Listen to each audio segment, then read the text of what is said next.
Kain po tayo ng tilapia at gulay na pakbit. Come on!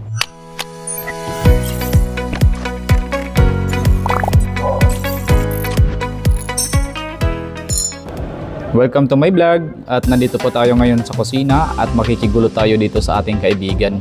At ngayon nga aalamin natin kung paano siya magluto ng kanilang Isabela pakbit.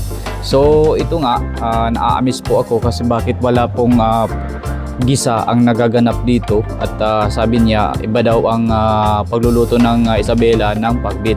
Inilalagay na daw po ito sa kaldero, lahat-lahat ng mga gulay, ingredients nilalagay na nila doon sa kawali.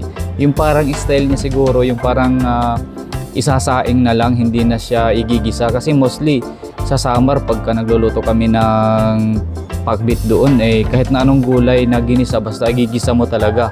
Ito naman ang sa kanya ay hindi na niya ginigisa kasi ganito daw talaga ang way ng pagluto doon sa Isabela ng pakbit guys. So titikman natin yan mamaya pag maluto.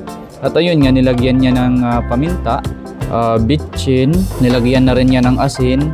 At syempre hindi mawawala doon ang bagoong at mantika guys kasi yun po nagpapasarap. Ayan minikos-mikos na niya. At syempre pagkatapos dyan isinalang na namin at pagkalipas ng 5 minuto ay chinik ko na. Ayan naluto na po. Ganyan po talaga ang style ng pakbit nila at masarap ito dahil may pritong tilapia guys. Ang sarap niyan. So come on, let's go. Kain na po tayo.